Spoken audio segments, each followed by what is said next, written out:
Hello, everybody. Welcome to the Two Dads Podcast Live. I'm Simply. I'm Cheezo5. And we've got some spicy stuff going on today. Let me say that. Just to say the very least. Cheese, would you like to hear some news about what's been going on lately in the speedrunning community? Hit me with it, Bob. Hold on, your camera's a little bit. All right, we're good to go. Okay. Hit me, Bob. What's going on? Well, of course, there was the GSA Showcase Showdown this past Friday and Saturday, which was dope. I was there to commentate some of the action. They announced some interesting stuff. Definitely check out their Twitter, Discord for more information. Global Speedrun Association. But there will be a bingo tournament coming up for Mario 64, which is pretty exciting. I don't know if there's been a bingo tournament for Mario 64. I mean, I don't think there is, but if there was one, there was never prize pools involved. Right. And it's going to be a first in that regard. And of course, there's the 120-star relay as well, which is starting this week, actually. And the end of this week. So, and that, of course, has a prize pool as well. So keep an eye out there. Follow twitch.tv/speedrun if you're interested in that stuff. But moving on, ZFG has done it again. He got a 401, 05, and 100%, just chomping down that time. They've been changing the route and just saving minutes upon minutes and minutes.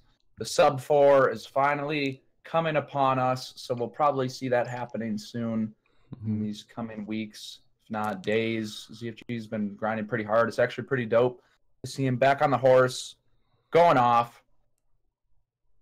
Legend of Zelda Wind Waker HD any percent has finally cut the one. Ian Miles, 29.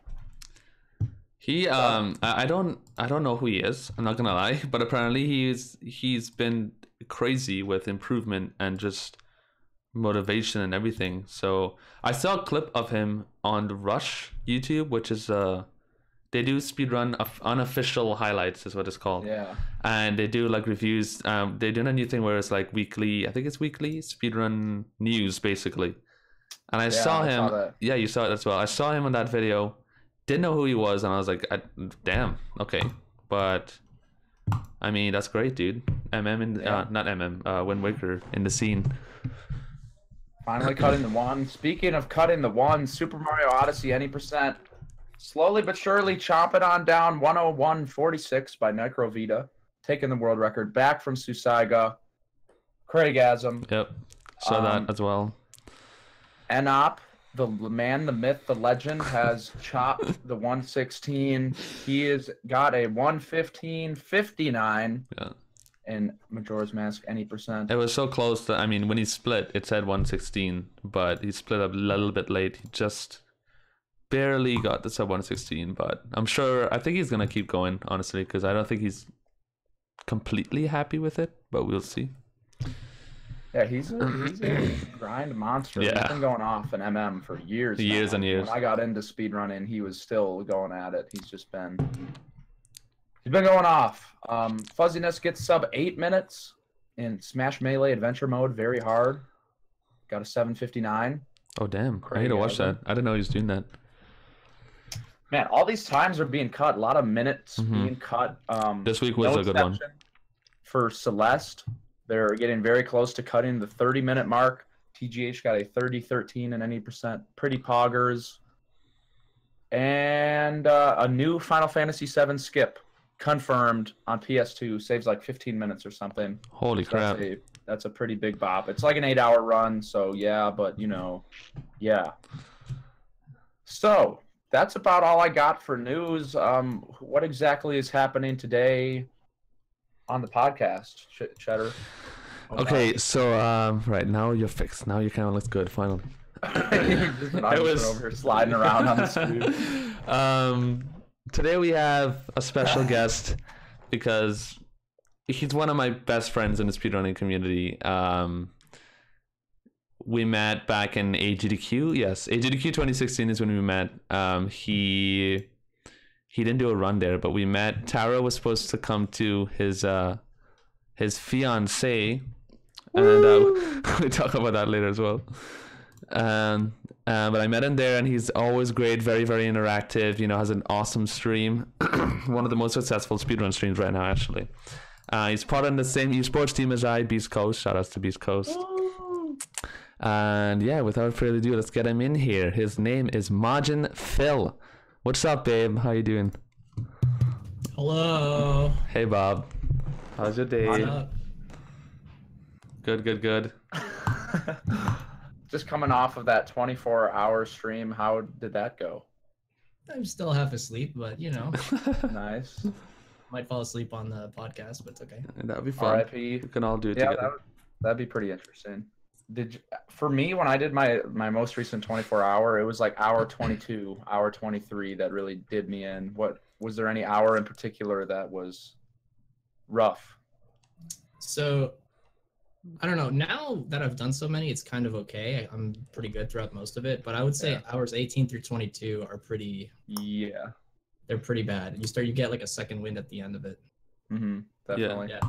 But for the first 18, it's fine. If you start right when you wake up, it's like a regular day, you know? Man, I attempted one, and I didn't finish it. I couldn't finish it.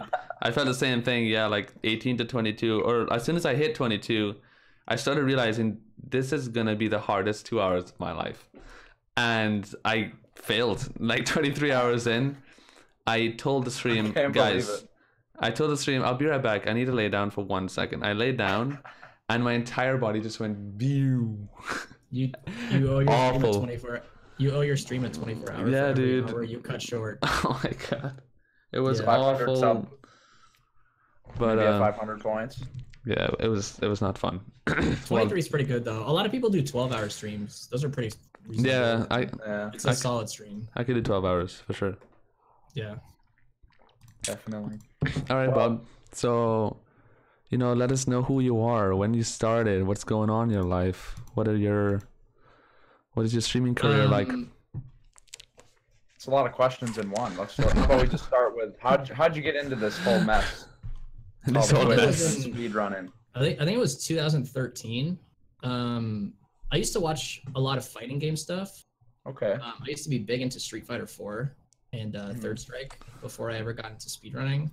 But obviously I never streamed or anything like that. I just kind of did it on my own time. And then when Twitch started kind of blowing up a little bit when it was made back in like 2012, 2011 kind of thing, I would watch it. I didn't have a Twitch account. I just kind of watched, just content or whatever. And then eventually one day I started finding speedrun content on Twitch, which led me to Speedruns Live.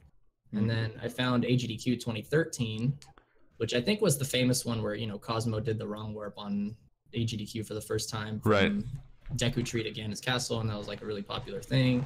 And then from there, I kind of started trying to find more things for games that I liked. And that kind of inspired me to make an account, and then I guess start broadcasting more of my speedrun stuff because I was interested in it. Do you remember what the first speedrunner you saw was? Who it was? Ooh, I think it might have been. It was definitely from the GTDQ. It was a GTDQ 2013 VOD. Oh, okay. And I'm pretty sure it might have been Runner Guy's 100% thing, or that was my favorite. Yeah, I think it might have been that one, and then or again Cosmo's AGDQ. I can't remember if it was either that or his Wind Waker run. It might have been that. It was from there though. Okay. Yeah, my first run as well was OOT. Was that one? Actually, no. The first one was 100% one, and I saw it. I remember seeing it. And I was like, "How is this guy sitting down for 5 hours? I'm confused.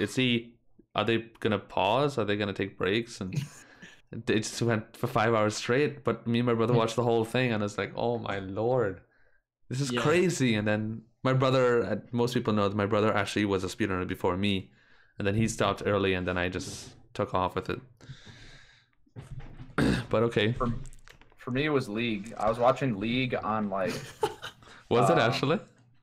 Well, yeah, I was watching. Okay, this is before speedrunning. Like League of Legends was what got me into this whole streaming world. So because I wanted to get good at League of Legends, I was like, damn, I need to get platinum right now. I did end up getting platinum, thank God, but that game was a waste of time to say the least. I mean, Mario. You saw the way you found Mario. I did. I found Siglemic, and that was the light that guided me to where I am now. He saved me. Thank God. Well, what happened was I was watching it on like OGTV or something. I don't remember what it was called, but it got shut down or like they stopped paying the people that were streaming. So they all moved to Twitch, and I was like, oh, all right, I'll go to Twitch now. And then I found Big Wig, of course, and Big Wig. The rest is history. Damn. Oh, let's go. Were you Majora's Mask right away? Yeah. So I remember finding speedruns live, and back then it was really different. Back then the site, you only had front page if you were a popular streamer or you were kind of established. Yeah. And then you basically you had to back then to get on front page of SRL, you had to have a certain number of races under your belt as well. Yeah. Really?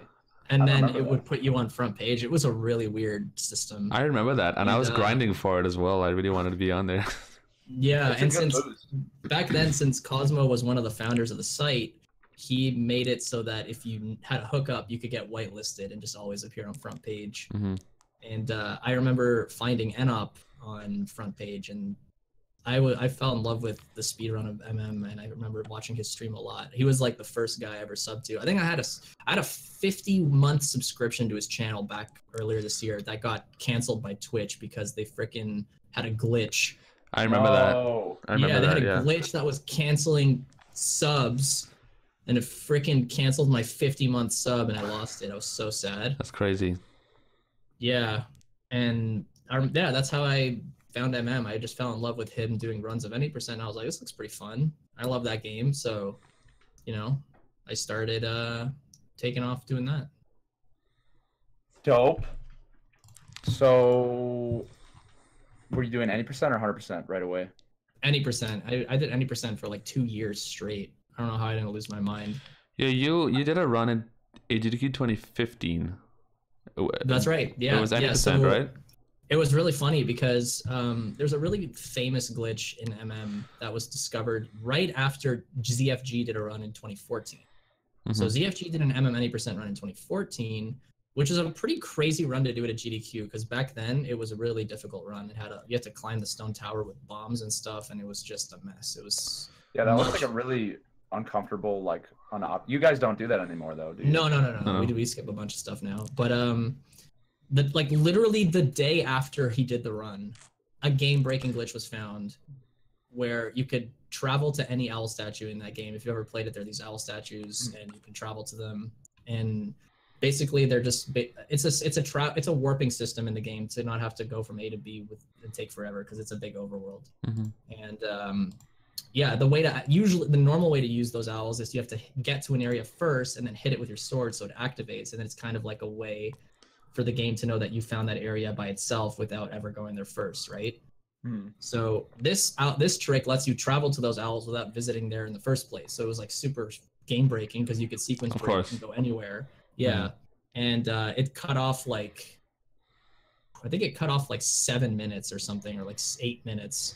By the time it was because back then the record was a 1 hour 33-minute run, and then after that trick was all said and done, it was brushed down to a 125, 124, which was pretty insane. That's a lot of time. So even more, it was like 8-9 minutes by the time it was all said and done. So now I know why it was so much faster. I remember seeing when I used to watch MM, the world record was like a 130 something, and then I started to go down by minutes, and I never knew what it was, but now I know. It's good to know finally what the trick was. That was basically the whole thing, but basically, because of that trick, there was a reason for MM to be at a GDQ again after ZFG's run, because it would have been a totally different run. So I submitted it, and luckily it made it. So I did it the year after. Okay. Yeah, it's been pretty wild seeing MM go down. I remember seeing it at like low 132, 133, and up was grinding. Yeah. I think you wanted 132. Inventory swap. Is that what's it called? Inventory swap? Equip swap. Equip swap. That was like the most recent one. It lets you duplicate an item by putting a copy of it on a different item slot. But it also allows you to equip, well, in OT at least, I don't know what I meant, because the whole adult-child thing, you could equip stuff that you can't usually equip as adult. Yeah, that's and then really use cool. that, and it's crazy. Changes the whole VC route. in MM, it doesn't matter. You can equip any item. Well, yeah. And if you can't use that item as a certain transformation, it just grays it out, so you can't use it. So you don't get that benefit in MM. Right. But the cool thing is that it lets you duplicate the Zora eggs, so you don't have to get all 7. You just get 1 and copy it 6 times. Oh, that's which is really, it saves a mountain of time. It's crazy. That's a lot of time. Is that where all the time save comes in, or do you use it in other parts of the run as well? Yeah, there's a couple of things you do where you can. There's a trick called item recovery, where like some of the side quests require you to like give a letter to something or like put a letter in the mailbox, and then that letter disappears from your inventory when you do that, so you don't get to use it. But what you can do is like you can perform the trick, the equip swap, and then if you get it, it puts a second letter on your C button, even though you've gotten rid of it. But you only get 1 try because it's gone from your inventory. So if you miss, it's pretty stupid because frame perfect. So you have 1 try to get a frame perfect trick. And then if you don't get it, is it GG? If you don't get it, you just GG. Yeah. It's, oh my god. Yeah, it's in the run too. It's so stupid. How far into the run is that? Mm-hmm. You do it twice. One it happens at about an hour and a half, give or take. And the second time you do it late, it's like 3 hours, almost 4 hours in. Oh, you're talking 100%. Yeah, 100%. And 90% you don't do that. Yeah. Okay. Yeah, my bad. But can you pause buffer? Nope, it's on the pause menu. No way. Yep. So are you using that in your 100% runs? Yeah.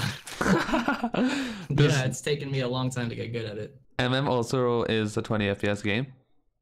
The pause menu is at 30 FPS actually. Oh right, that's true. I think it's the same for so OT. it's even worse. Yeah, it's even worse. Oh, damn. Okay, so all right, good to know. So Phil, you studied? You went to university? That's right. Yeah. Yep. What did you study? I studied business and accounting, so like entrepreneurship, stuff like that. Ooh. So what brought you to streaming? What attracted you to that career? Well, I love video games. Definitely, it's definitely a big thing. And I always liked entertaining people. When I grew up, I used to have friends over all the time, and we used to always play video games and stuff. And then for some reason, people would just like hang out while I would play video games, and people would watch, which I found kind of odd at the time. I was like, why are you guys watching? They enjoyed watching you. Yeah. And I wasn't even speedrunning. I was just playing a game normally, right? Right. And I guess they enjoyed the chill or whatnot. So yeah. I kind of thought about it. I was like, well, I play these games offline anyway. I might as well stream them and hang out with people. Yeah. You know? So I did, and that's kind of how it all started. Like, I enjoy streaming, and I enjoy entertaining people and hanging out with them. And at the same time, I also enjoy playing games. So it's like a perfect match. So had you already been pursuing a career in business at the time when you started doing full-time streaming? Yeah, so I never planned on my stream becoming on what it is today. That's kind of something that just happened over time. Right. My plan was, so I studied accounting, and I wanted to do accounting for small businesses. So I got a job at a bookkeeping firm that did business, or they did the books for a couple small businesses in my city. And they would basically, on a week-to-week basis, they would send me out to these businesses, and I would do their books once a month. So every week I had a different client. So I would visit the client every day, like 5 days a week, and I would work with them and whatnot. And it was pretty awful. It sucked, actually. It was a pretty crap job, to be honest with you. But it paid well. It's good money. And you did what you had to do, you know? And on the side, I was streaming. And yeah, I don't know. I didn't really know where it was going to go from there. I was kind of just doing that for fun. Like, it's fun to do. No, not streaming. I was just doing the bookkeeping stuff. Oh. And seeing what might happen. I was thinking I might do some kind of like start my own business kind of thing, because that's like my favorite thing is entrepreneurship, like being your own boss and like starting something you love and like, you know, putting all of 100% into it. And yeah, basically that's what I was planning. I didn't really have a plan from that job. I was just working that job and streaming on the side. Was the MajinPhil stream like pure? Were you at one point, because right now you're like a variety speedrunner. You have multiple games that you speedrun, and you also do playthroughs, right? Of like, yeah, I do playthroughs of certain games. what would you say is the balance you have right now for speedrunning to like playthrough / IRL stuff? Well, I always start my stream with IRL. I always do like 30 minutes of kind of just IRL and chill. Like just talking to chat, or yeah, it's nice to spend some time talking to the chat. I agree. It's like a great way to kind of just see how everybody else is doing, because like the stream's always about you. Yeah. So it's nice to take time to hear how everyone else is. I like that about it. Plus, it's like you don't have to just start a stream and start playing a game right away. It's not like super hardcore. It's just like nice to relax. I agree. And yeah, I like that at least. And then there's also well, recently I've been doing 100%. That's a long speed run. It's like 5 hours or some shit. But like, basically, the way I've been structuring my streams as of right now is I like doing 100% first because it's a long run. So if it goes all the way, then that's a 5-hour stream. Yeah. But if it doesn't, then I'm not going to do another run, and I have other things I can play. Whereas if I did it backwards, like let's say I started playing with a casual game, it's kind of not so good, because I'm not going to stream a casual game for 3 hours and do a 5-hour run, and if it goes all the way, then my stream is like, holy crap, Yeah. it's a long stream. So that's why I choose to do stuff in that order. But yeah, I usually speedrun most of the time because I really love doing it. It's a fun game for me still. Like I thoroughly enjoy trying. Yeah. And I don't plan on stopping it anytime soon, just because I really want to get my time down. It's a fun game for me. I don't know. I just never get bored of that game. So I felt when I was doing OOT 100%, it was really difficult to adapt. That whole like 4 to 5 hour speedrun thing. I felt kind of at a point where, what do I do if I want to start with something else, but I want to play OOT after? It's too much. So I think that's the difficult part about speedrunning on a really long category. But yeah, dude, you just had to find the correct, I don't know. Yeah, you have to find the correct balance. That's why I take 2 days a week off, like specifically Wednesdays and Saturdays. That way I don't have more than 3 days in a row of streaming. That was my logic for picking those days, to just relax. Because it's not like, I don't know, you get really burnt out quickly if you take too many days in a row. You really need to like find that day in the middle to kind of chill. No, agreed. Yeah, for sure. Yeah. And on those days, some people make the big mistake of like, they use their day off to fucking practice. Yeah. Like they literally sit there practicing on their day off. Like that's not a day off. Yeah, because some people they have so much drive, and they honestly don't want to do anything else but speedrun, but they know that they need to take a day off, but they spend the day off practicing, and then on those days I don't touch the game, I don't think about the game, nothing. I just do other stuff. How it should be. Yeah, that's how exactly. So that really helps me with not getting burnt out about the game and keeps me motivated, because like the day after I'm excited to get back on the grind and try and do it. But right. Try and get that purr. What place are you in on the leaderboards right now for MMA 100%? I'm top 5 in both. I have 5th in place in 100% and recently 5th in any percent. I finally got bopped in any. R.I.P. Oh, really? I know. It took a year for someone to beat my time for some reason. And there's been route improvements too. I just got bopped out of top 5 for OOT. It was funny because it was yesterday, and the day before that I got 5th place. The day before that I got 4th place. It was just like every day I went from 3rd, 4th, 5th, 6th. It happened like right away, yeah. Yeah, VC, Your time was really good, because your time was super, for its route, it was pretty strong. Back then the record wasn't even sub 410 when you got that. Yeah, it was 412 when I got 418. Yeah, that's a really solid time. That's really good. If you got another optimal PB in OOT 100% of the same caliber with today's route, you'd probably get a 405-ish maybe. Yeah. 404. If I had to compare them. Yeah, because I mean, cool. It would take forever, because it'd be like learning a new game or learning the game again, because VC is different. The whole route is different. I don't know 75% of the tricks, but it would happen one day. I would come back. I promise. Yeah, you should come back to OOT 100%. At some point. All right, so I'll go ahead, Sam. But yeah, you were talking about the like balancing stuff. So MM is definitely my main speed game. I think it always will be. And as a streamer, I think it's really important to not change or give up the stuff that you got popular with. Right. But obviously introduce new things into the mix. Yeah, so it's been really fun. I play. I love Mega Man, so I play a lot of Mega Man stuff. I'm playing the Legacy Collection on stream. I did like a whole stream of that the other day. Played it for like 8 hours. Yeah, I saw that. Yeah, it was really fun. I made like my own like speed run of it, where you like beat it with only the basic weapon, which is really fun. Okay. And then I've been doing a lot of I do Mario Party speed runs for the meme because it's a good time. It's just like dumb stuff happening for 4 hours straight. How many Mega Man games are there?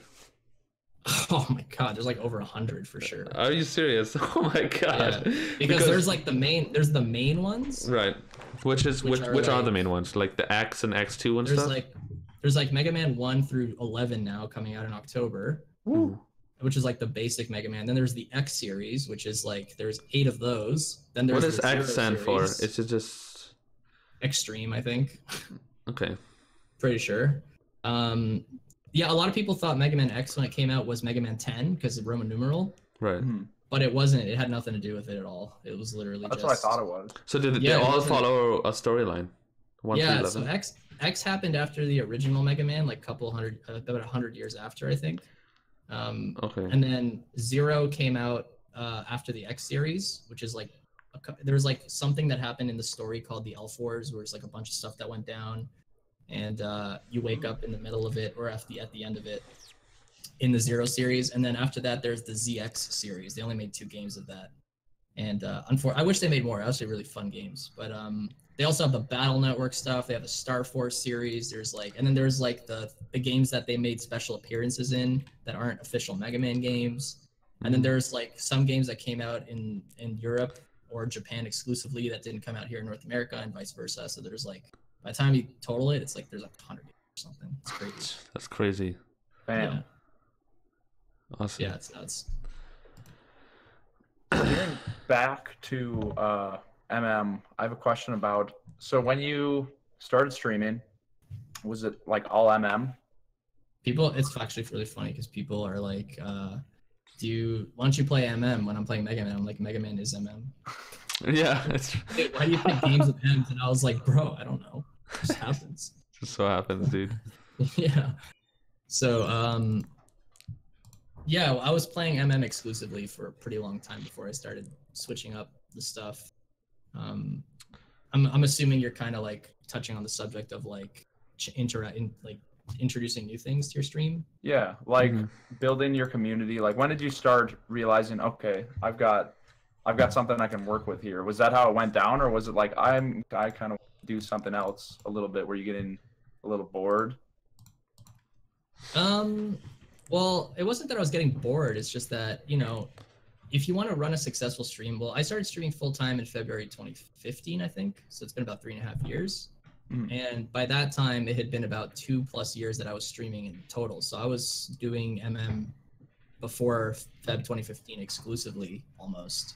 And with the exception of like maybe 1 or 2 things. And, when I started seeing success in my channel, I was like, well, crap, I got to do something else, because like playing one game forever is non-sustainable. You can't do that. Yeah.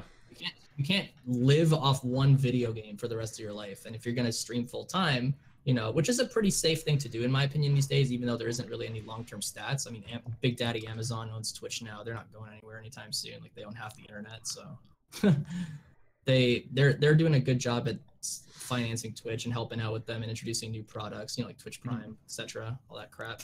So that being said, I thought about it, and I was like, dude, streaming full time is a pretty cool gig right now because it's only getting bigger. And looking at YouTube's performance, they suck these days, but like looking, all the people that got onto the platform early are doing well for themselves today. And I think it's the same system with Twitch. So, I kind of asked myself, dude, there's got to be some long-term sustainability by introducing different things and becoming more of not a variety streamer, but doing different things on your channel. You can still speedrun stuff, but there's got to be different stuff. Right. Otherwise, you're not gonna do very well in a couple of years. So I decided I'm gonna start introducing more casual stuff and doing things I really enjoyed, like not just stuff for the hell of it. You got to be passionate about the games you play and really enjoy it, because I think viewers really like watching someone who's enjoying themselves playing a game a lot. If they see someone being passionate, that kind of transfers over to the viewership and they start enjoying it too, right? Yeah. So that kind of crossed my mind back then, and I started introducing more games and stuff. And I also had a talk with my channel too. There was a stream I did a long time ago, I remember, where I said I really appreciate people watching me do other stuff because I really, enjoy sharing games that I play that aren't Zelda with other people. And I really hope you guys give it a chance. And people really, really did. It kind of helped bring people from my community from being Zelda viewers, people that watch Zelda, to people that watched my channel just for me, and that you're creating the MajinPhil brand and not the Zelda brand. Exactly. So it kind of helped build a brand in that sense, if you want to call it that, where people really appreciated the content I was doing, regardless of what it was, That's the point. Yeah, I've been kind of doing that slowly. I think it's important to not just kind of, you don't want to do like a flash where you just kind of throw a brand new game into the mix and not do what you're known for doing. I think that's a big shot in the foot. You're really hurting yourself doing that, because when you do that, it doesn't benefit you. People still want to watch you for the stuff that you were doing before. Like, no one likes change, people still want the same old, same old. So what you can do is over time introduce it and kind of slowly bring it into the mix so that people understand what it's like to watch something else. And I think if you, for example, like Cheese, we talked about this in the past, like if you bring in a new game and you show it to people after you've played your main game, a lot of people that watched you play the main game might stick around and give you a chance for the new stuff. And if you keep a couple people there, you did good, Yeah. A lot. That's a good way. At least in the past 2-3 years ago, me and Punky, I think Simply as well, used to talk about this kind of stuff, and we used to talk about, asked each other like, hey, you want to speedrun another game? Have you ever had these thoughts? And a lot of it was, a lot of people, when you are so known for that one game and then you try to play another game, people would give you shit in chat, or people would ask questions 24/7, and that's like the limit that we thought up to. We didn't think past that. We didn't think, we just have to get through it and try to keep introducing it more and more, and then eventually that would go away. And it did happen with OOT when I started OOT. Most people didn't like it or didn't understand, but then 2 weeks later, a month later, everyone loved it. It was great. It was another part of my stream, and I was doing really good at it. And well, then I stopped OT, started more Mario because I lost world record, and then OT changed to PC and stuff. But yeah, I think it's one of the hardest part being a speedrun streamer is branching out to other games.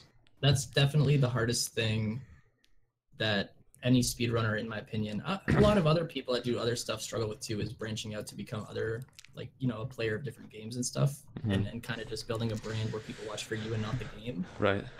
There's always going to be a % of people that watch for the game. There's no avoiding that. Right. And that's okay. The people watch what they want to watch, right? And that's fine. But there's always a group of people that appreciate you for you and will watch for the stuff that you put out, no matter what it is. Even if you pick your nose on stream for 3 hours, there's someone there that's gonna watch. Oh yeah. Yeah. Oh, yeah. Well, especially if Simply does it. Yeah, I mean, like, I'll watch that. I would watch it. Anything Simply does. Yeah. So, you just gotta do it slowly, but don't give up the thing that you got known for, because that's just, people definitely want to see the same thing still, but you just got to slowly introduce different things. And even if you have lower viewers for something, it doesn't matter. I mean, I personally, I never stream with my viewer count open. That's something I've trained myself to close when I stream, because a lot of people get discouraged when they see their view count drop when they switch games. Yeah. They get all like sad. And it's like, dude, appreciate the people that are hanging out, not the exactly. people that yeah. And you can't blame people. People tend to stick to the negative more than the positive. It's hard. Exactly. But it takes time to get used to. Exactly. So, I mean, just enjoy your stream like you did when you did it at the beginning, when you didn't have viewers, And if you keep that attitude, you'll be successful no matter what, because at the end of the day, you didn't start streaming for the money. You started streaming because you like it. Or maybe you did start streaming for the money, in which case pick a better job. There's a way better jobs you can do for money than stream. Right. So, I don't know. That's my 2 cents on that. That was really good. That was more like 10 cents. That was a lot of cents, but it was valuable. It was like 10 cents, $1. but worth at least 100 bits. All right, cool. All right, so some more deep into the speedrunning scene kind of questions. Well, this year especially, you know, eSports teams have reached out to speedrunners, as you know, you and I being part of Beast Coast.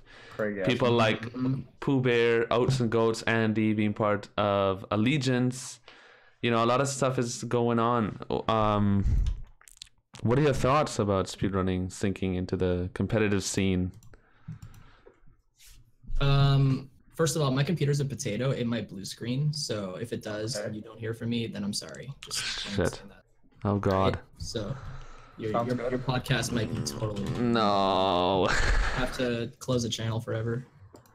But anyway, I think it's a good thing, man. I mean, you gotta speedrunning's always had this notorious thing where it's super grassrooted. Mm-hmm.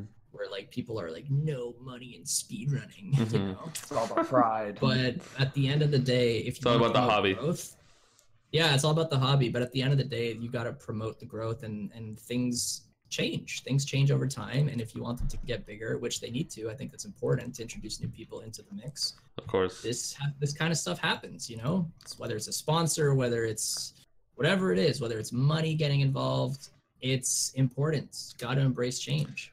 Right. There was a long time ago where I tried to do lessons for like teaching lessons, taking time out of my day to help people get better at a game. I remember that. And charging for it, and the community flipped. They were like rabid dogs running around for like a freaking week. It was, and I didn't stream for that entire week. I literally watched the community attack each other for like 6 days straight. It was crazy. I had never seen this kind of behavior. I was like, this is unbelievable. Mm-hmm.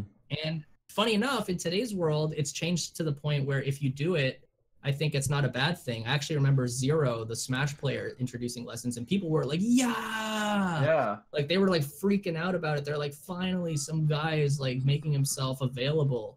You know? Dude, because Smash has reached that established stage. Yeah. You know?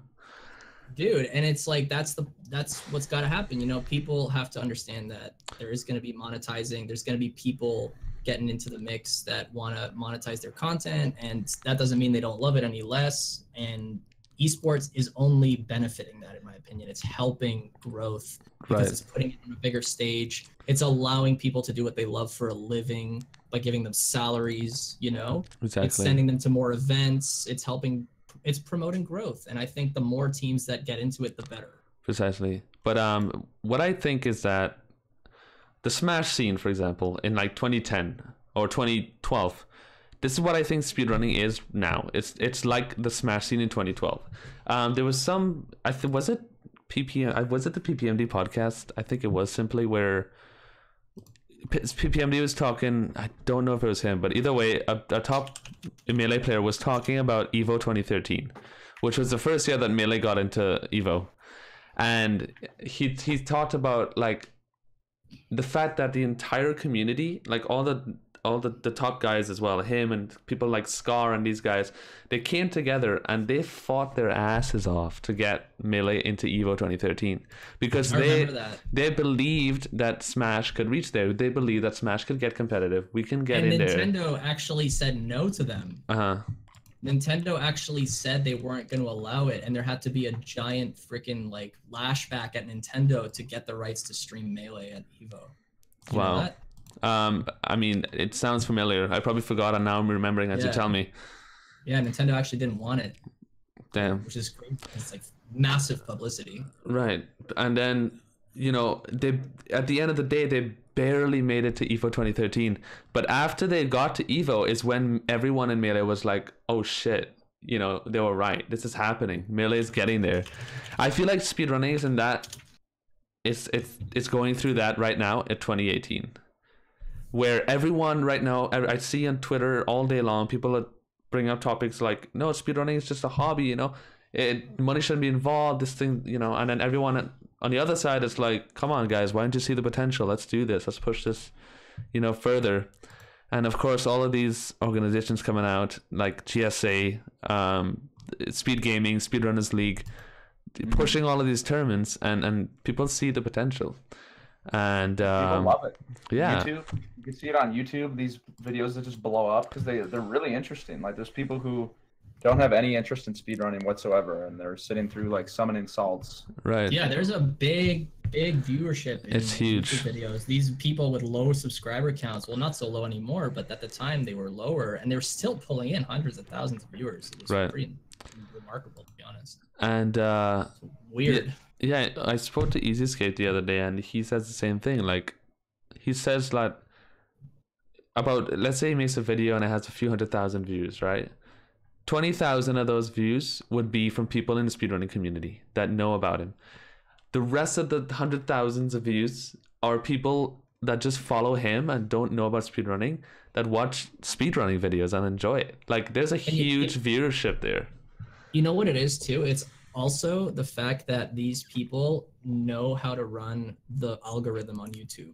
They know how to get onto related videos. They know how to become new videos. They know how to, sometimes they even get on trending because they get so many views. Yeah. And once you know how to work that system, it's pretty easy to get views with 1 million views. Right. Or videos with 1 million views, pardon me. Yeah. It's cool. And like they all work together. I know that like Goose is friends with them, like with EasyScape and Summoning Salt. Summoning Salt's doing super well for himself now. He's doing better on YouTube than he ever did on Twitch, in my opinion, now with 300,000 freaking subs. It's crazy. Yeah, definitely. Yeah, that's unbelievable.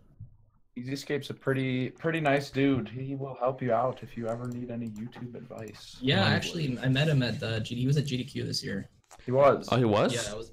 Yeah, he was at SGDQ. Dude, you remember him? He came to our room like that very last day. Oh, remember? EasyScape. I thought he said Summoning Salt. I was confused.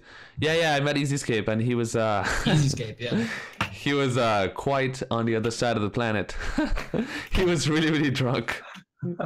But that's funny. It was really drunk, but we had like a lot of real talk sessions, talking about all sorts of stuff.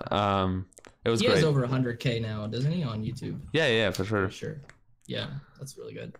But yeah, you know, people see the potential there. Everyone I've talked to recently in the past few days say the same thing.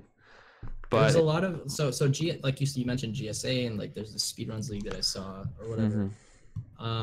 I think what we need to get to that next level, like you mentioned, that it's in the current state is like what it was in 2013 for Melee. Like we're in that like kind of void where we're trying to get to that next step as a community. But I think that I don't know, it's kind of hard to explain. Like we need more events. Like Melee has locals and has events almost on a week-to-week basis. Oh yeah. Yeah, I agree. Where there's communities, even small ones in towns, where they do these meetups and they do the stuff and they play Melee, and it's a really ongoing movement that's promoting serious growth. And it's nice to see, you know, obviously the sponsored players have the ability to travel all over the place and compete in these things. But I think what's interesting is speedrunning is different because we really only have like 2 big events, and that's SGDQ and AGDQ, and they're run by the same organization. It's the same company doing it, and they're kind of like the Super Bowl of speedrunning. You know, it pulls in 100K plus viewers on Twitch. They are, yeah. And nothing even comes close to that when it comes to speedrun events. Nothing. Like, not even ESA. ESA gets maybe 15K, and it's been around for as long as GDQ, and it just passed, and it doesn't even come close as far as reach and growth. I don't know why. It's just complicated. I feel like GDQ is just known since the beginning to be that. I feel like if ESA started a year before GDQ did, ESA would have been the big one, and GDQ would have kind of been I think they kind of just got lucky to be known first. Oh, it had 25K this year, but even still, it doesn't even touch. But GDQ is dying as well. Yeah, there's a meme going around where GDQ is dying, and I don't know why people say this, because I have to totally disagree. I think GDQ has just reached that point where it's consistent. I wouldn't say it's dying, because I think it's plateaued. It's plateaued because you can't expect GDQ to keep going exponentially like it was in the past years. It can't just go up to 500,000 viewers and then 1 million viewers. That's not going to happen. It's going to reach the point where it's going to plateau. I mean, 150,000 viewers. If you consistently bring in 100K viewers, even if you did worse than last year, it's not slowing down. And here's the other thing: it's PBing in how much money it raises each week. Exactly.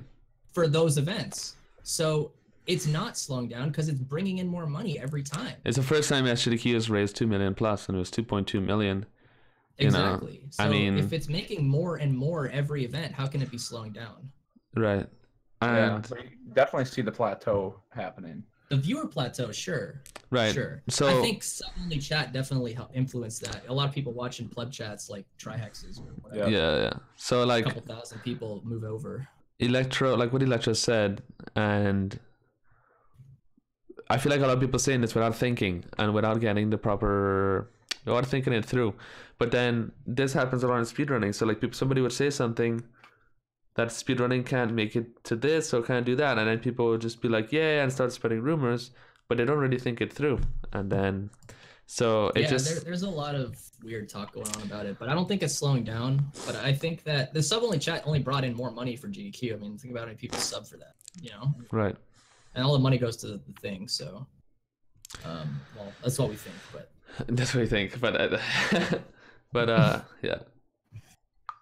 Apart from that, I mean, the main question is how could speedrunning approach that level of esports, I guess? Like what objectives need to be filled in order for it to reach there, or objectives and restrictions maybe?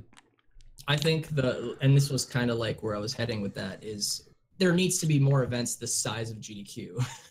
There just needs to be more events that people have that perception. They interpret it as a big event. Yeah. Because right now there aren't any big events other than, if you want to include ESA and the 2 GTQs. And that being said, it isn't really the reason those events, any other small event that gets light or some kind of traction, no one really cares about it because, is it worth the investment of the person to go to this event? Most of the time, the answer is no, because there just isn't anything there. There's no viewers for people to perform in front of.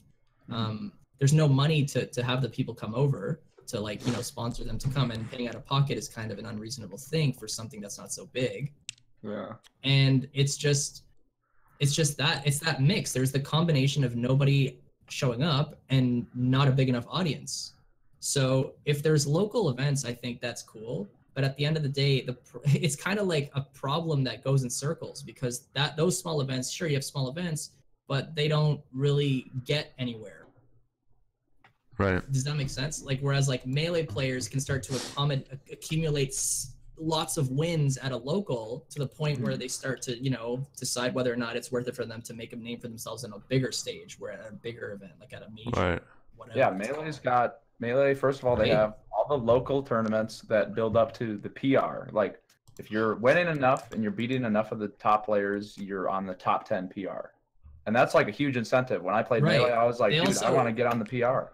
They have the PR, right. So, and they use it. It's cool. They have like the leaderboard thing, if that's what you mean, like where they show, at the end of the year, they publish a leaderboard where they show who's like the top 100 or whatever. Mm-hmm. Yep. And I think that's a cool achievement because you get recognized on that and whatnot. Right. Whereas like speedrunning, you can't really do that because it's segregated into different sub-communities from the games that everyone plays. Yeah. Tough to bring it under one hub, right? That's the main argument that a lot of people have, is that speedrunning can't get there because it's thousands of communities or games with their own communities, and it's just too hard to get all in. But if you Smash, for example, has 5 games, right? Melee by far being the most popular, the most looked after, the most that is taken seriously, the most money into Melee, and it works. And I think the same thing could be done with speedrunning. I mean, it just happens to be that way. That's how competition is. They take the top popular games and they make the competition in those games. Yeah, for sure. And speedrunning, you can do that with certain games, but the problem is that it's really difficult because there aren't that many players compared to Melee, where they're not as compared to Melee. The communities are much smaller, and there isn't that many top players of each game. Like, usually the top players are a handful and that's it. And compared to fighting games where there's many people competing on a big stage that actually have a shot. Right. Even if some are better than others, they're still really good. This is why, I mean, Wilco just said that apparently places like Germany, Netherlands, and Switzerland, they started having local speedrunning events, that's good. It's somewhere to start. But yeah, I agree. More events, and with the events, it would encourage people to go and just get into the games more. But I think too, another factor is that Smash players who are fighting games in general, actually, they started with events before streaming. So they're used to having events being their income and their profession, like what their profession is based off of going to events and playing. And then streaming came afterwards, whereas speedrunning is the other way around. It's streaming, and we have to get to the event stage, which is it's kind of people funny. are scared to do it. You can kind of see that on social media platforms versus Twitch. It's really interesting how if you look at these big Smash players, they have big followings on Twitter. You know, they're verified, they've got thousands of followers, and people really like to see where they're heading into different competitions or whatnot, or whatever they, you know, when they mention things on their accounts. Whereas like their streams, there's only a handful of Smash players that have successful streams, you know, like Hungrybox, Mango, Armada. A couple of big names have some successful streams. Chillin' Dude has a pretty good stream, but it's not the size of some of the speedrun streams. Whereas it's the opposite. Speedrunners have smaller presences on Twitter, for example, but really bigger streams.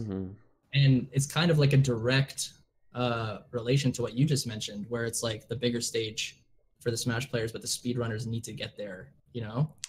Right. And the main question is can it get there? That's the whole. This event. It can. It just needs more events. More push. Yeah, like it just needs more events that get traction. There needs to be something consistent out there, because a lot of the time these events, you know, they try and then they just don't get there. And I think the only one that's really gotten there is the GTDQ, which it's not competitive. Early. That's the thing. They started so early, they kind of monopolized that whole thing. Right. It's gonna be interesting to see the Link to the Past tournament thing that's coming up. They got some really big prizes for that. Have you seen that? I think that's another thing is prizes. So like, you know, you have GSA and stuff like that coming in and offering incentives for people to participate. Yeah. And it's interesting how people, when they see prize, they freak out. You know. Yeah. Prize. It's getting better. It's getting better, but money talks and walks. And everything. Money definitely talks. Which is funny because for such a grassroots community, you introduce a prize, people go freaking crazy. Yeah, they do. And so I definitely think prizes for certain things that are funded by not having to contribute at all is a pretty cool thing. You'll see a lot bigger turnouts for tournaments when there's prizes. It's that simple, you know. And that's what I think it needs, you know. Speedrunning needs, and a lot of these guys are starting to do prizes stuff like Speed Gaming. Speed Gaming actually has the big tournament, the ALTTP randomizer tournament, which is going to be a live event for a $4,000 grand prize, which is by far the most significant prize in any speedrunning event. Crazy. That's really good. And I think that helps build traction too. So definitely that's a step in the right direction, you know, as some people might not like to hear it, money being thrown into prize pools and people can actually participate in these prize pools is a really good way. Right. For people to, you know, introduce traction and growth into these events. Because, you know, if people hear, oh, $4,000 for a rando tourney, the first year it's going to be like, oh, cool, I want in on that. But then that comes back the next year with a bigger prize pool. They go, holy crap, it's growing. It's now this. Yeah. Going to start happening. Yeah, and I mean this is the idea of what GSA is all about too. It's to bring leagues into speedrunning too, of course, to because in speedrunning the leagues is cool. The leagues is cool. I think the in-person events is tough for speedrunning. That's very tough. That's the it's big not one. the same dynamic as on other communities. So having it's tough to have in-person events, and I think online right now is probably a better avenue. So apparently TGH is updating me on this. the ALTTV tournament is not going to be live anymore. It's going to be online. So it's going to be live online, but it's not going to be a live event. I mean, Big John just said that they don't have the money for huge prize pools. That's one of the things too. It's like, getting the funding for stuff is not easy. Yeah. It's not. It's just something that you're going to have to struggle with. And it's definitely something that's hindering growth if you want to go as far as prizes and stuff. It's just not a feasible thing. You could try stuff like Kickstarter or whatnot, but like, come on, Yeah, it's difficult. This is why sponsors need to come in. But sponsors on speedrunning have never been a thing, but it has to start somewhere. It does have to start somewhere. Yeah. I think it's just tough now because people interpret these things, or these, their perception is that GDQ is all that matters for speedruns. Yeah.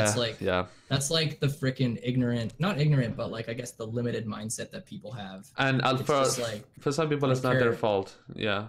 For some people, it's not GDQ, I don't care. That's like the outlook people have. Yeah. But for some people, genuinely think that GDQ is the only thing that is in speedrunning and nothing else can be. And it's not their fault to think that. They just don't know. They don't think far ahead. They don't understand how that world works, I guess.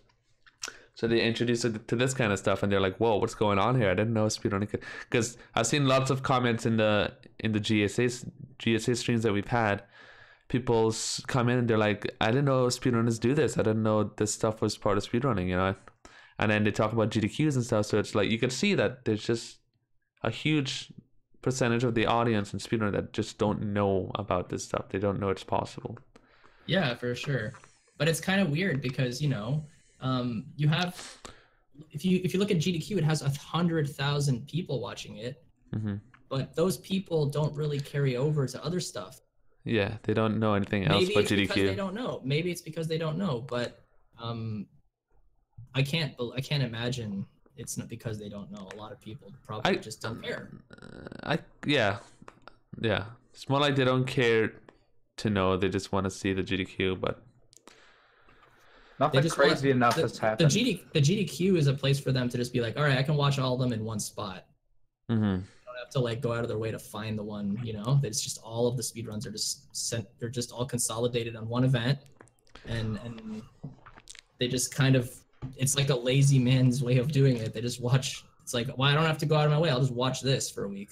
All right. So there's a really, really important point that DJ Bunyan just put up. And exactly what TGH said. I mean, look at Melee, right? Everybody knows who's going to win in Melee. And in the big tournaments, the same people win. Armada H-Boss, maybe Mango, maybe Mewtwo King.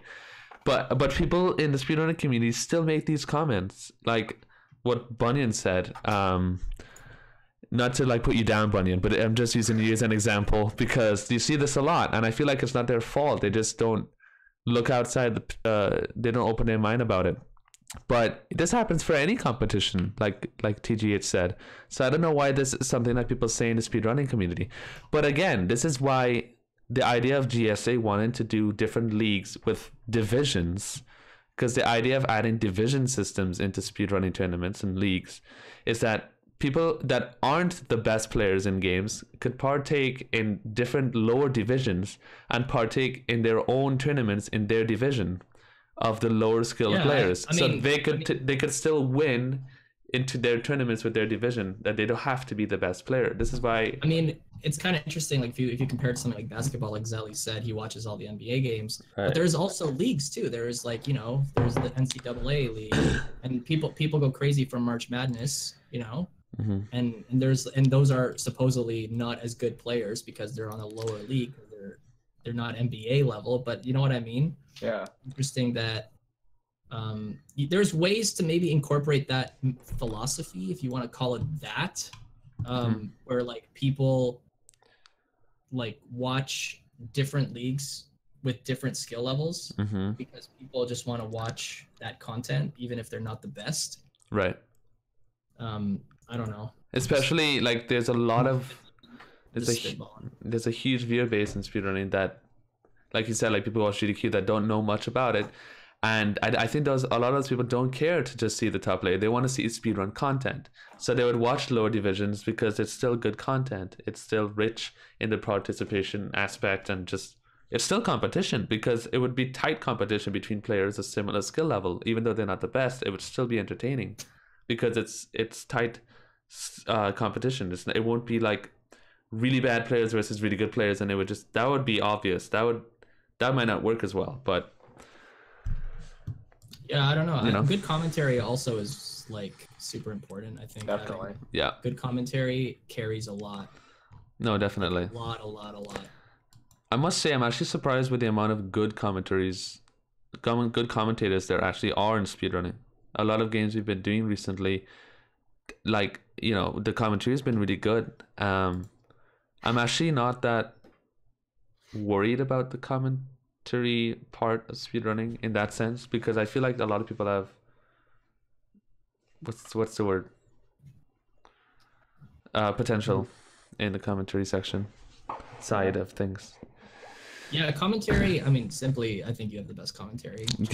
Simply, no bias at all. Like, if you watch Simply's commentary at the GTDQ for that 64 race, Mario 64 race, press 1 in the chat because it was amazing. Like, dude, you had the crowd laughing, and it was just so damn good, man. Holy crap! Like, I was so impressed. I think a lot of people need to watch that and take notes. I'm not just trying to suck the e-dick. I'm telling you. But it sucks because I had these the noise canceling headphones. I couldn't hear anything. I really want to hear Simply's commentary, but I just heard like bursts of laughter every like 5 minutes, and I knew that Simply was just popping off. It was good. A lot of people need to find that balance of being good commentary, but also keeping it interesting for people. Like my point is that commentary on bad gameplay would have still been fun to watch.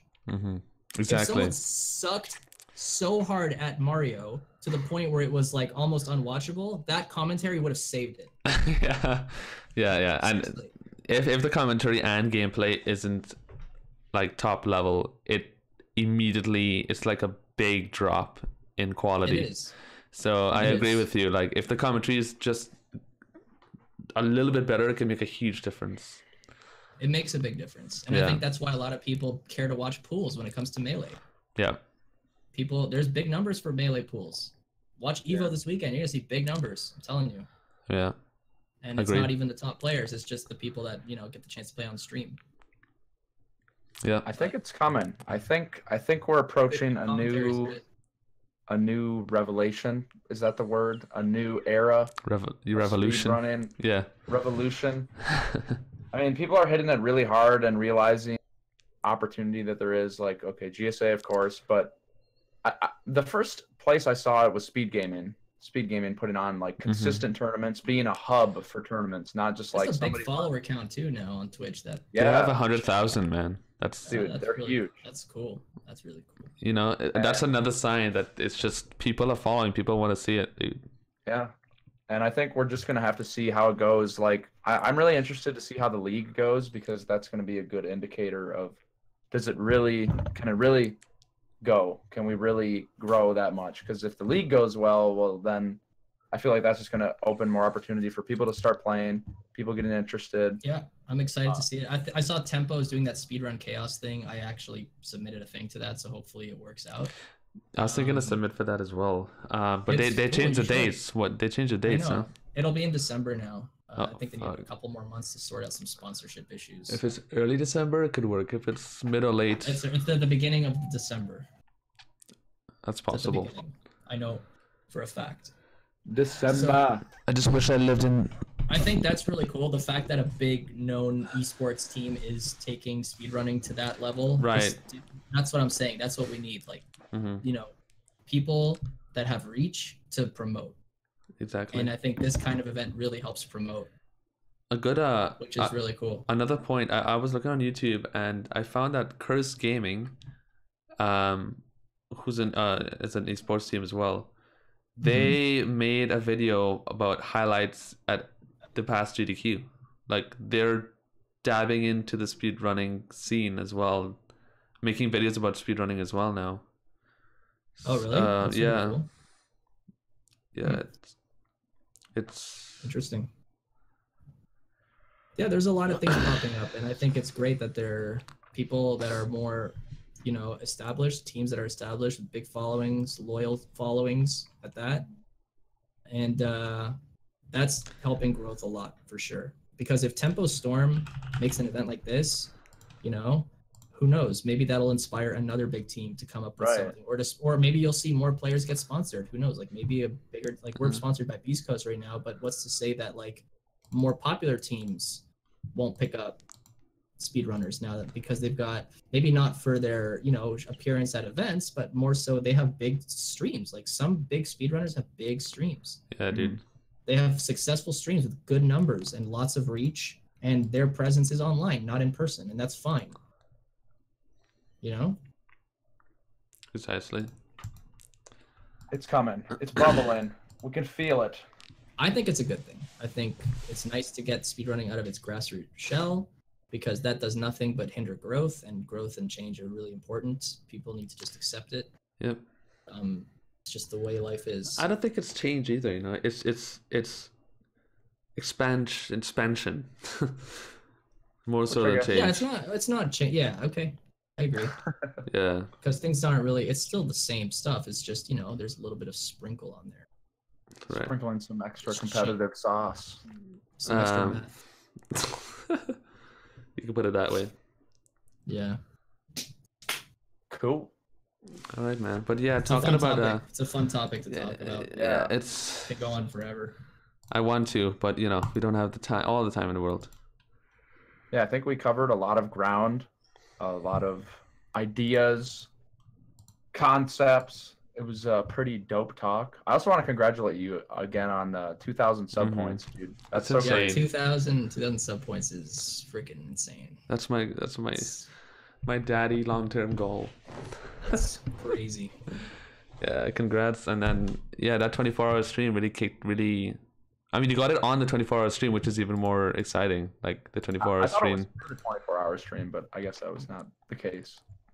No. Well, Yeah, it was 24-hour streams are fun, man. But you can't do them too much. You get burnt out. Gotta take a break. I did 2 this month. I was thinking about it. I was thinking I was going to start picking up 24-hour streaming as like a regular. Do it every day. Yeah. Not every day, but like once a week, a couple times a week. Well, I was thinking, okay, if you do a full-time job, it's 40 hours a week, right? Mm-hmm. So why don't you just do like 2 24-hour streams a week, and that's your week? That's a good life. Maybe. Probably not. Probably a shit show. Worth a shot, though. Change the game. Somebody could do it. Change the life, the meaning of streaming as we know it. Just be a good source of entertainment for 48 hours out of the week. Look, Bushika, you need to advertise the upcoming podcasts a bit more. There you go, man. Stuff's good stuff. I mean, we're trying, dude. We're thinking of making a separate Twitter account is probably a good idea for the two dads. Get on front pages. Message Sinister. Tell them to put on front page. I mean, we're already nagging that guy so much for GSA stuff. To do more with two dads. Nag him again. Yeah. We'll try something. We have to make sure and control the language a bit, probably a bit more, but yeah, I don't think it's so bad. I don't think we're so bad. I don't think we've cursed once. You could read out the Wonder copy pasta. That would seal the deal. That would seal the deal. Yeah, but I think that would be cool. I agree. You need to promote this. It's a great thing you're doing. It's this other. Also, this stuff is really good for helping the community. People like to come here. And it's more of a like people in chat were kind of having their own discussion about our topic, and I think that's cool. People are listening and people are interested in these topics because it's kind of like the elephant in the room with speedrunning with a lot of these topics. Yeah. And it's fun to kind of discuss it because there's a lot of different opinions, a lot of different outlooks on it, and I just think it's really good. And the more people that know about it, the better. Yeah, but that's basically what I've been doing. I've been talking a lot, as much people as I can, about starting up our ideas and GSA and stuff. And everyone I've talked to only has like the most positive outlook to it. They just they love the idea. They want speedrunning to reach the next level. Even Sinister, like when I spoke to Sinister and I approached him about everything, he was like, asking question after question, like, you know, what about this? What about that? You know? And then he's like, yeah, you guys have a good idea. And he offered to help us out any way he can with front page stuff. Yeah, that's really good. I hope it works, man. I really do. It's worth a shot. It's At the exciting. very least. We're very, very early in it, but it's already showing signs of promise. Got some good money fundraised. One more interesting thing I'd like to bring up about the whole esports thing, and like drawing comparisons to Melee. Something about Melee is like people are more than willing to drop entry money in on a tournament. Like they'll know full well they aren't getting that money back. They'll be getting bopped, but like they do it for the experience. Like tournament experience is very valuable. But in speedrunning, you don't really see entry fees a lot, and I think that's something that might come later. Maybe we aren't ready for that right now. I think that would be cool if there was a legitimate event to have, you know, the need to have a sign up fee. That'd be cool. I mean, a lot of the tournaments, like Evo, for example, has a sign up fee. Yeah, and they're big fees. It's like 80. And the TOs use that to fund organizing the event.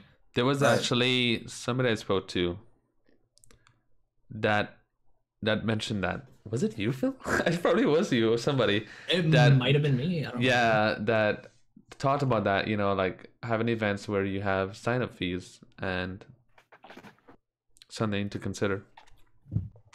Yeah, sign-up fee. I mean, if it's a good event, I mean, like obviously a GTQ would be a terrible example because it's not a tournament. No, it's not a tournament. It's an exhibition, yeah. And this is the thing that people are so used to it being casual and about not races, but just setting through runs, and the commentary is always about explaining the runs. But there's none of that, you know, the idea of having commentary, which is more like Simply's commentary, which is to entertain, which is to entertainment commentary, not just that's the difference. That's the informative commentary. That's a difference. Nobody cares about super technical crap. When it comes to commentary, maybe like the very small minority do, but at the end of the day, if a commentator can make you laugh and enjoy the commentary, right, it makes anything watchable, legit. That's what we need. That's what. Yeah. Yeah, I agree. Awesome sauce. I agree. I'll give you the approval stamp. Cool. So, babe,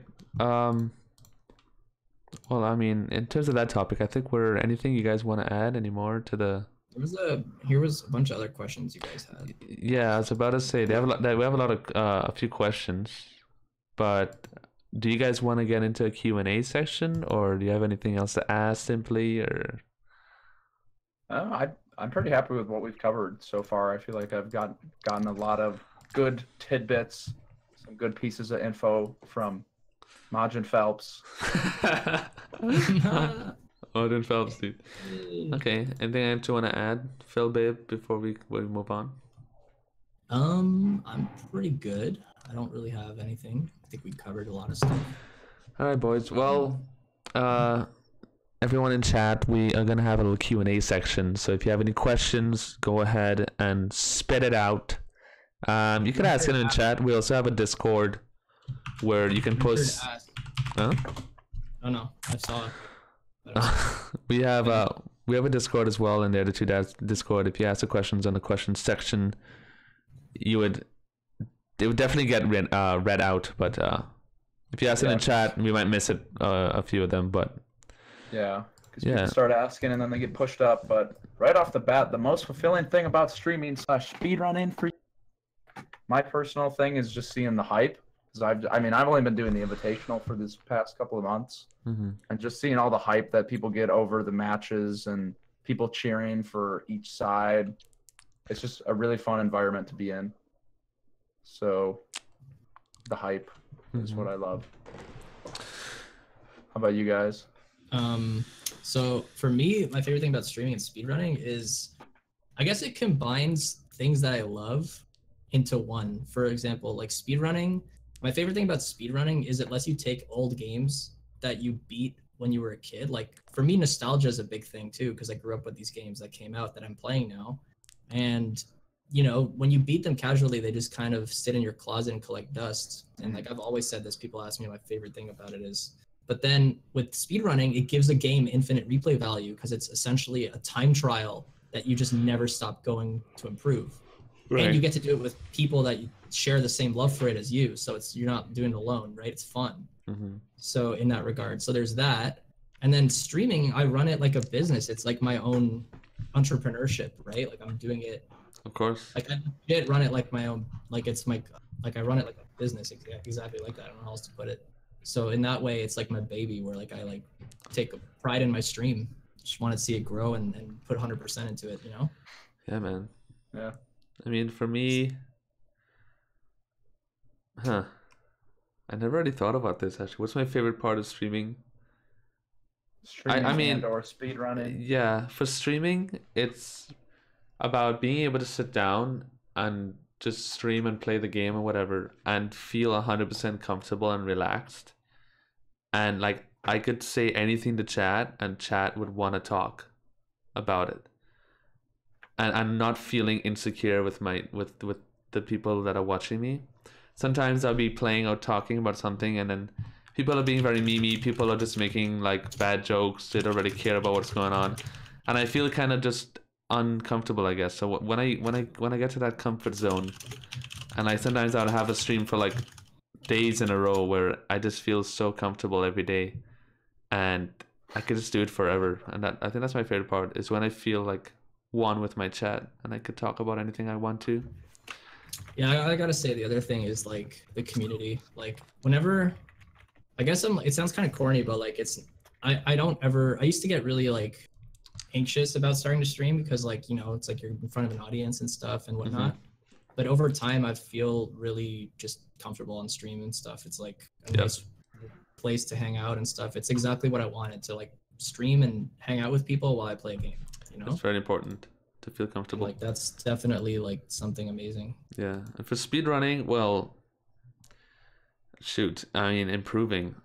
Seeing, actually, my favorite part of speedrunning is consistency. Probably when I'm able to play every day and probably like finish a run every day and just feel comfortable with my gameplay and happy with it and see the improvement, then you just you just want to keep playing.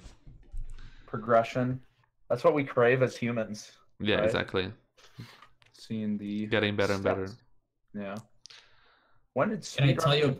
Oh, go ahead. I think there was a question about the chair. Which chair? My chair or Simply's chair? Or it's my chair. Wait, Cheese's chair. Yeah, Cheese's chair matters. X Jam. Are you talking about X Jam? Yeah. Oh, does X Jam love your chair? I think I posted a video today on this chair. OP Seat. I'm sponsored by OP Seat, some kind of a big deal. You know, they gave me a free chair. Video going through all the features and stuff and my review. Yeah, actually? Yeah. Wow, that's pretty cool. It's a good chair. I highly recommend it if you're looking for a gaming chair. Make sure you use free chair. Free chair is lit. Super lit. I was gonna get a free chair once from GTX Gaming or something like that. This chair was a gift. I got this chair from. Do you guys know Shady Penguin? He's a YouTuber. No. He bought me this chair, and he said, you better sit in this chair forever." And I was like, "Okay." They're comfy, dude. I love the lumbar pillow. It's really, yeah. He's the Pokemon guy. He got me this chair. It's a really nice chair. Actually, it's really comfortable, and I get no back pain from it, which I used to get really bad before. I need something like that really bad. It makes a huge difference, but it's an overpriced chair. You can probably find a way better bang for your buck. Is it DX Racer? It's the same. Yeah, it's a. I heard DX has way too expensive chairs. They look nice. Yeah, they're overpriced, but they're. I mean, if you get one, you're not going to be upset about it. Right. So I mean, personally, I wouldn't get one if I had to buy it out of pocket. Mm-hmm. But they are nice chairs, I gotta say, if you want one of them. Okay. So one of the first questions I see from Schnaff, he or she asks, has anyone ever sat down and consciously tried to analyze events that are popular in the gaming world and larger popular sports world and tried to see which aspects that make them popular could be used for speedrunning?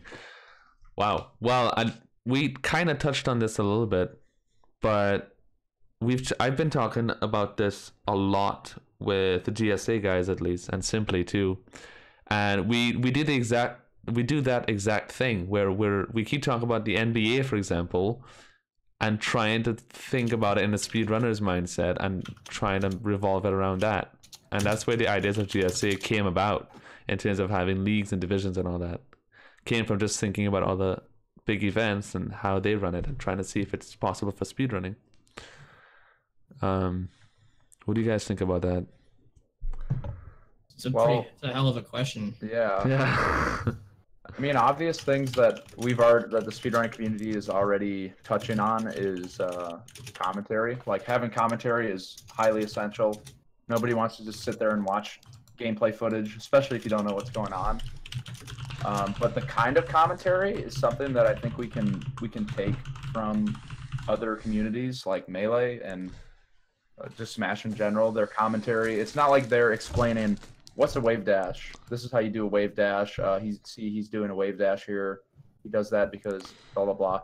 They're commentating on the action and like what kind of things are going on between the players that are, I guess, a little more interesting and not as technical. So it's easier to understand if you don't know what's going on. Right. And the commentators also get super hype. Like in anything. I don't know if you guys have seen battle bots. Have you guys ever seen battle bots? No. I've seen BattleBots. BattleBots is so... I love that show because the commentators just go nuts. It's like two robots beating on each other. And it looks stupid and funny, but the commentators are like going absolutely crazy. They're just screaming and like...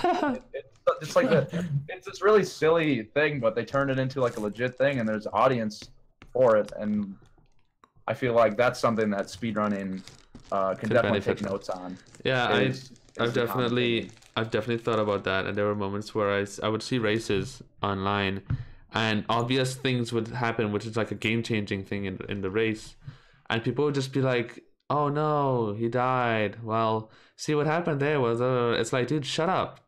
Like, we don't care about like what frame he missed or whatever. Like, talk about the hype. Like, holy shit, that happened. Now the race is so close now, bringing more hype into it. That's what is needed for sure. And it's timeless. Like, the thing that's so great and why I love commentating and the style that I do it in is that you can do it over and over again and it's going to be different. Like, a lot of the commentary you hear is they explain the same trick in the same way at the same time. But it's not only about what you say, it's how you deliver it too. Oh, exactly. Yeah. Delivery is like probably 80% of it, honestly. 20% is like what you're saying, because it's easy to say stuff, but if you don't say it in the right tone and in the right context, it's like meaningless. So like when you were doing the Mario commentary, like everything fit perfectly. Like all of the things you were saying, like you knew the right times to be like not funny about something and then funny about something. If that makes sense. Right. There is yeah, I agree, dude. Question right after Schnaz question, which I think is a good one as well. Brabazon. One issue that lessens the comparison to Melee is the fact that viewers need to only learn / understand one game to watch all events. Speedrunning could suffer from the need to learn to watch new games all the time.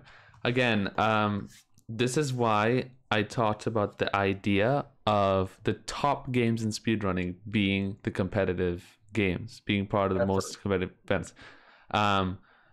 So games like Super Mario 64, Super Mario Odyssey, Celeste, OOT, ALTTP, like let's take those 5 games, and if the majority of events always have those games in it, people would just get used to those games and they would know about it. I don't think it's as much of an issue as you'd think it is. Honestly, kind of tricky. I think the problem there is that speedrunning has a gimmick where a lot of it is built on nostalgia, where a large percentage of the people that watch speedruns are people that enjoyed these games years ago and they're watching their favorite game being broken in front of them. That's a good point. The newer games that catch traction are just games that are just insane to watch at a high level. Like, for example, Celeste is a new game, but seeing anyone watching Celeste can just be like, holy crap, this is insane. Yeah. Because you don't have to figure it out. You can just look at it and understand it. So those games are in their own class. But most of the other games that are popular, Mario, Mega Man, Zelda, for example, are just known because of the nostalgic factor. In 15 years, people that are born today aren't going to care about those games, or maybe they will. Who knows? I might be wrong. But I think that those people are going to have a much less of a, they're going to have a higher disconnect to those games because they never experienced them for themselves when they first came out. Right. And so the speed run to them might not mean as much as it does for the people that watch today. But I feel does like that make any sense? Yeah, it does a lot. But I feel like it kind of could be related to a game like Melee as well, though. Like, people are born now, in 10 years' time, they see Melee, and it's like, they would ask questions, why do people care about this so much? Or, you know, I don't know if, I think they would feel the same way. It would be more prominent in the speedrunning scene, though. To use the same comparison as Phil, I feel like Melee is one of those games that falls into that class where it's like so highly technical. There's so much crazy shit. Just watching it, you're like, okay, a lot of people, Mario, there's three, I look at it like there's three pools. There's like the nostalgic games that people appreciate from back in the day being broken now. Mm-hmm. There's like the games that are really cool to watch no matter who watches it. Like, I don't care about Celeste personally, but I watch a speedrun of it and I'm mind blown, right? Mm-hmm. And then there's the ones that are both nostalgic but have crazy tricks that people watch, like OOT. You know, people see a super slide and they lose their shit. Yeah, and Mario 64 is another one, for sure. Because or Mario. Mario 64 is a lot like Melee. It's extremely technical. It always gets faster, crazy tricks, and it's also nostalgic. Yeah, and it still looks good. Like, just like Melee. Like, Melee's an old-ass game. Mario's an old-ass game, but they look good. They've aged well. Mario ages super well because everyone knows Mario. That's why a lot of people like Odyssey, because it's just... it doesn't matter. Mario's Mario. It doesn't matter where you put him. Right. Yeah.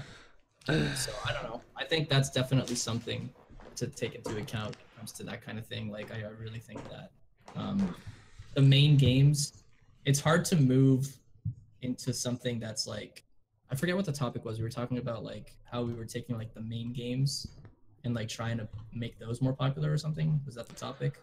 The topic was speedrunners suffer from the need to learn to watch new games all the time. Oh yeah, exactly. I think nostalgia is fueling speedruns these days a lot. Right. It's interesting. I want to see what happens in the next couple of years. Right. Because I know for a fact that in 15 years, a 15-year-old kid won't care as much about OOT as much as, you know, ZFG. Well, I mean, anyone, you know what I mean? I don't think anyone cares as much about OOT as he does, but, you know. He is the guy. I'm just trying to make a point. I feel that. I see you. Yeah. Here's an interesting question. When did speedrunning stop becoming a hobby and more of a lifestyle for all of you guys? I feel like it still is a hobby for me. Like, at first, I didn't think I would be here this long, but I guess in that sense, it's a lifestyle because I feel like I'm going to be around longer, like much longer than I initially thought, because there's a lot going on. Mm-hmm. But maybe for me, it was like when I got third in Mario, I was like, okay, this is getting hype. Like, when I was getting really close to world record and like buzzing, I guess. That was the PB, the Simply PB that blew him up. It was lit, fam. How about you guys? I think it's definitely a lifestyle for me at this point. I cannot imagine. I think I would say it's a lifestyle because of the fact that I cannot imagine my life without speedrunning right now. And because I can't imagine my life without it, it is my life. It is a lifestyle. Yeah, it's a part of my life that it's just, I think about it every day. At some point, I'm thinking about speedrunning, and I think because of that, I would say it's definitely a lifestyle. But at what point did I think it changed to a lifestyle? I think it was before I got the world record the first time, which is in April 2015. I think at the end of 2014, Christmas time, which was when I first took an actual break from speedrunning, because I started in April 2014. I played every day Did not stop 12 hours. Until December of 2014. I went for a 14-day vacation to Orlando for Christmas. And that was the first real break I took from it. And I was just thinking about speedrunning. I was thinking about wanting to get better and just having so much motivation for it. And I think at that point I realized, wow, this is a part of my life now that I don't see. Let me ask you a question. How long do you spend practicing per day? Now, barely anything. I don't. Some days I don't practice at all. Some days I practice. The most I would practice now is like 2 hours in a day. Yeah, I'm the same way. I don't practice as much as I used to. No, just because I don't have the time for it, frankly, but also because I sometimes just practice on stream before I do runs, because I feel like practicing right before I do runs is more effective. I guess that's just me though.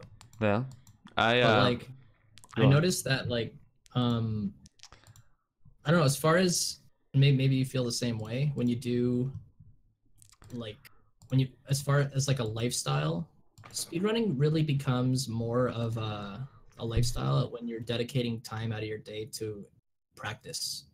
Because if you're streaming, then the lifestyle is really streaming is the lifestyle, not so much speedrunning. Speedrunning is just the content you're putting out on your stream. I guess the reason why I could say it's a lifestyle for me now is because I don't only think and do stuff in speedrunning in my life which that pertains to actually speedrunning.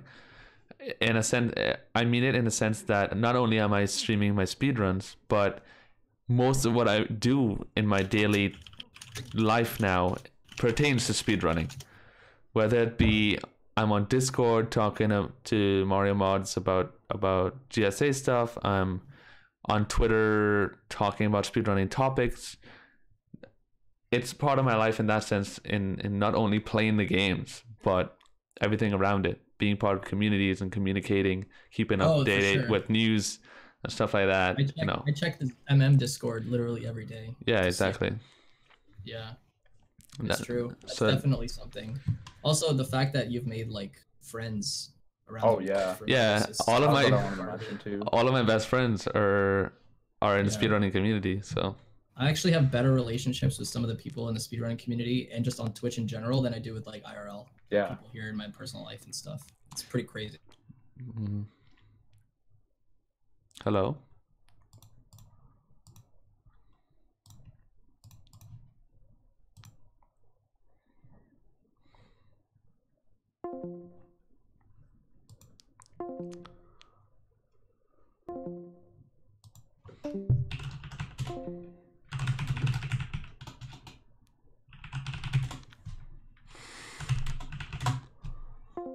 What is happening? Hello? Hello? Hello? What the hell was that? I have absolutely no clue what to dude. There was a void in time. Dude, this is what I'm talking about. Hello? Simp? Yeah. Yeah, I hear you guys. Where's Simp? Dude, what the hell is happening? Big Simp? Simply died. What happened? What? Simply joined the call. I can't hear him. Dude, F in the chat for Simp. All he has is his mustache. Oh my god. Whoa, I'm Simply. Holy crap, the fusion's over. The fusion's ending. We gotta fix it. Big Simp? Simply. Oh my god. I thought I got a blue screen and then your face was still moving and I was like, wait. Wait. Did your Discord crash? Was it Discord that crashed? Oh, hello. Oh, hello. All right, we're back. I think we saved him from the freaking void. I think Discord crashed or something. That's happened? What it seemed like. Because your stream was still going, right? Yeah, everything was fine on my end. I have your stream up. It's fine. Yeah, it's good. Everyone was having a stroke though. Yeah, I saw Phil. Phil had his eyes closed, and I thought he was just not vibing with what I was saying. I was like, oh no. Yeah. What was that about, dude? All right. Well, anyway, I was going off about like speed friends. Mm-hmm. Yeah, speed going friends. Off your point, dude. Speed friends are the best. And then we all get to meet each other, a couple times a year, have some good old times. That's awesome. I feel like it's a different connection because a lot of times your friends in real life, it's like you met them through, at least, okay, for me, I've met a lot of people through college classes and like meeting people out in parties or whatever, and then getting to know them. But you don't really get to know them that well, and you don't have a lot of things. At least for me, there's not a lot of things that I have in common. That's the issue. Like speed friends, you got speedrunning in common. You've all done the grind. You know what it's like, and like that Twitch in and of itself. Having Twitch in common is crazy good. Yeah. Because like you can talk about the memes and stuff about Twitch. Mm-hmm. Like, I told my dad Dan's game one time by accident. He asked me who Dan was, and I didn't know what to do. You just stood there like, yeah. What do I say here? I don't know what to do. Like completely by accident. That's actually kind of hard for me to adapt to, but at the same time, I don't care that much because I feel like I'm more than happy enough with the friends I have in speedrunning that I meet people in real life. And it gets tough. Like most people, we don't have stuff in common. And if I talk about my work and what I do, they just confuse the whole time. They don't know what I'm talking about, and it's just automatically no connection. And it's just like, I this can't work out. I don't know. We can't talk about much things. Yeah. So it's hard. Dude, the day you go on a blind date and they're like, oh yeah, I watch speedrunning, and then they're like, oh me too. It's like, holy shit. Dude, that'd be sick. Imagine. Just give it 5 more years, boys. Yeah. Like, oh, you watch the Big Simp Network too? The Big Simp Network. Favorite channel on DirecTV. New Netflix series coming out. TV. Yeah, on Netflix. Oh man, but there's like actually my last relationship I had was a tough part about it, being a Twitch streamer, and they didn't have any clue what Twitch was or anything about gaming, period, and it was hard. Like they didn't want to accept. It's not I didn't want to accept it. They just didn't understand it, so they felt weird about it. So every time I mentioned anything about work or streaming, they would just shut off immediately, and it hindered the relationship a bit, you know. Yeah, I one time, forget where it was. I think it was at a grocery store. I went to a grocery store, and I saw someone wearing, I think it was, believe it or not, I think it was a Raise Fire t-shirt. Mm-hmm. Oh, I haven't told him this yet. I should tell him that I saw it. And I didn't say anything, but I was just like, holy crap, that's the fox from Raise. And I was like, well, we're going places. Speedrunning going up, man. Yeah, that's awesome. We're mainstream now. I actually, like, hell yeah, dude. Hell yeah. I actually got recognized in public for the first time on my way to GTDQ at the airport. Really? Yeah, I was at the airport in Madrid, actually. And of course, it was an American that recognized me. It wasn't a Spanish person. I went in the airport. I went in the bus that takes you to the plane. As soon as I get in the bus, this guy's like, oh my God, she's 05. And I'm like, hey, are you going to GTDQ? And he's like, what's that GTDQ? And I was like, holy shit. This guy... What? They knew about you, but not GTDQ? Yeah, dude. So I was like, wow, this is actually my first time being recognized in public, because this guy watches me, but doesn't watch GTDQ. He knows me from my stream. If he would have said GTDQ, it wouldn't have counted. Yeah, exactly. No, it's true. Yeah, because that person may have been going to GTDQ, and then that's just like, you know, exactly more likely to be recognized that way. But he was like a completely random person that watches my stream for my stream, and he was like, I mean, we talked for like 2 hours. He's actually a really cool person. But yeah, that was the first and only time I've been recognized. Shiki's question was, what got you all into speedrunning? What made you think I want to speedrun? I saw Siglemic and I gave it a shot, and it was way more fun than I could have ever imagined. I just wanted to play the game again. Like, I didn't even want to speedrun. I just saw what he was doing, and then I went and I played, and I tried to do like 1 star or 1 trick, and I was like, damn, this is some shit. Then I found the 70-star tutorial, and then kaboom. Siglemic died for our sins, dude. Mm-hmm. Pretty much. Yeah. Dude, Wig had it all. He had the biggest wig, and then he...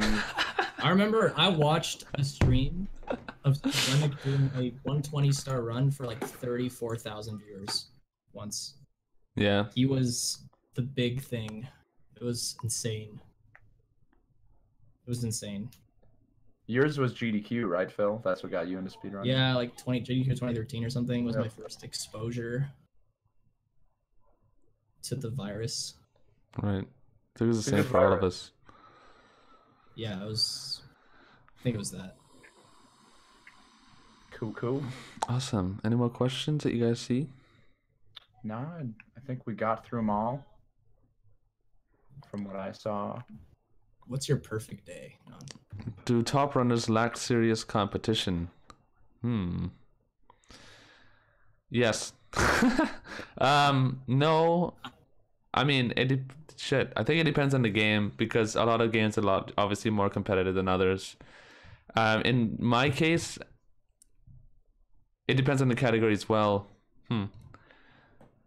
But no, because there's always people under you trying to beat you, and that's competition. Even though if you have a world record, there's people trying to beat you, unless it's a game that's really not popular and you have a world record and the second place person is really far behind and then they're not playing the game. No, it's a different story, but it depends on the game for sure. All three of us, though, we speedrun games that are pretty popular, so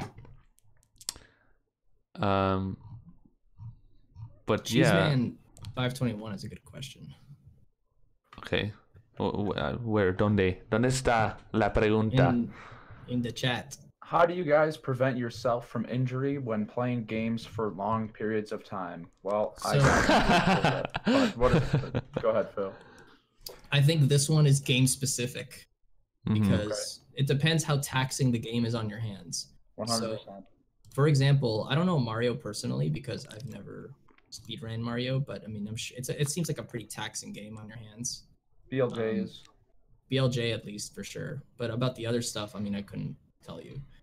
But for example, in any N64 Zelda like OTMM, I noticed that it's not nearly as, it doesn't really bother me at all, and my controller actually lasts a long time. I go through a controller every 3 years with that Zelda, believe it or not. It's really, really like lenient on that, and I do hand exercises every day before I stream, to be honest, which definitely helps. I think it's important. Hand exercises, a lot very important. Don't do that, and then they just suffer after. But like a game like Mario Sunshine, pretty sure like I've seen half of that community complain about their hands and like needing a break because their hands hurt because of the way that game is. So like, I'm pretty sure that it's just game specific. Like some games, it's just you cannot do it for a long time without feeling some kind of pain. And the lack of hand exercises definitely, speeds that up, if you want to say that. The best advice I have is if you start to feel pain, and it doesn't even necessarily come as pain first, at least for me, it came as more of a tired, tight kind of feeling in my arm. If you are starting to get that kind of thing, that's a sign that you either need to stop, which can be really hard, but you don't want to push it any further, or you need to space your time out more, stretch more often, take breaks more often. So I'd say pay attention to your arms. Like if you're noticing pain, noticing tiredness, soreness, then don't just keep playing through it without doing anything. Do something about it. Otherwise you're gonna end up like me and commentate. It's not that bad. So hey, maybe yes, not bad. For a reason. But it's game specific. I stretch before and after, mostly before. I've never had problems. It's funny because a Hori controller is very not ergonomically fitting, I guess. But I never had problems. Actually, I have had problems with the GameCube controller, but not the Hori. Really? The GameCube controller has destroyed me for a while. When I was playing OT, there were a few days that I was waking up from sleeping with hand pain, and I was getting scared. That's so weird. To me, the GameCube controller is like the freaking goat. It's like I agree. It's so ergonomic. I love the GameCube controller, but I think it's just because I was so used to a very lightweight controller like the Hori. When I used the GameCube and the triggers, it was really heavy, so it was just screwing up. It was tiring out, I guess, my muscles in my hand. a lot. Punkay getting bopped in the chat. Yeah, no, I don't have problems either, Punkay. With Mario, I've never had problems. With OOT, I did a bit. But I could say that I never had problems because it was a few days. OOT handles kind of similar to MM as far as like, inputs. Yeah. And, I've never had hand problems with my. Maybe I'm just lucky because I have, ligaments are okay. But like, right. yeah, I hand stretch before and after, and I guarantee you I wouldn't have the same hands today if it weren't for those stretches. Because you can't. You could use an N64 controller for OT, which N64 is 10 times worse. Oh, for sure. My thumb gets screwed. Yeah. No offense, Pinecone. But a Hori is really bad for OT. It's impossible to play with. So, I mean, actually, all the top runners use GameCube controller for OT, so it's very common. Yeah, man. Cool. So we've reached the hour and a half mark. This is where we usually say, no more, goodbye. But if you guys have more stuff to say, any more important questions you might want to add in there or answer. No, I'm pretty satisfied with what we covered here. How you feeling, Phil? Feel pretty good. If there's any other questions from the list or from the people, just let me know. Will speedrunning ever die? That's a question. That's like asking me, will 137 happen? No clue. No one knows. Rowan wants to know if I have a pet. I have a cat. Yeah. Craigasm. That's a recently added addition, is it not? Yeah, in April. We got him. End of April. Oh, how's it been? So good. Yeah, he's cool. Does the cat sleep in your bed? He does. Aww. He sits on my face at 6 a.m. and it's awful. Yeah. I love kitties. They're so soft. I have 2 cats. They're awesome. Really? I didn't know you had cats. Yeah, I have 2 Siamese cats, nice brown ones. They're awesome. Brown I love cats. them. One of them is a bitch. Poop colored cats. Yeah. One is a bitch. The other one is really nice. Pics. I've tweeted lots of pics with them. Really? I'll show you, yeah, or like little vids of them. All right. Well, cool, man. I hope you enjoyed the cast, Phil, babe. We really enjoyed you guys on here. I'm happy to be here. Thank you for inviting me. It was fun. Thank you for coming on, man. Yeah, appreciate it. Anytime. Congrats on the stream. I hope that it continues to grow. Hit that 3,000 sub point mark. Wow, dude, for 2019. That'll be the 2019 goal. Yeah. Awesome. But we'll see. I'll be streaming tonight in a couple hours, so. Oh, sick. Make sure you catch that out. Do that. Catch that stream, boys. So any updates? Any updates for the next episode? Or do you want to give any plugs? Are we going to be on iTunes? What is the app called?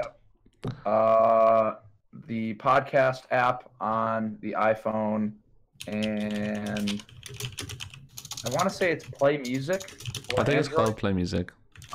Our most recent episode just got put on there by Kopitz, and I'm sure he'll be putting this one up soon. So make sure to check them out. If you want to hear the full episode, if you weren't here for the full thing, it's pretty good talks about esports and streaming, growing your community and such. So yeah, this episode it's gonna be uploaded to YouTube as well, so I'll probably tweet that out. But yeah, thanks, Phil. Love you very much.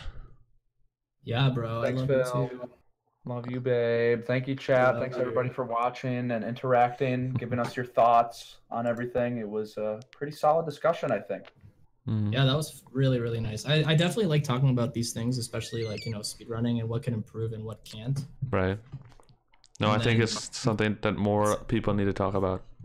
It's funny because a lot of this conversation usually happens like just amongst friends in the speedrunning community, but it's nice to have an audience to like, bounce ideas and stuff and listen to other people's points of view. Make sure we're not going crazy. Exactly. Yeah.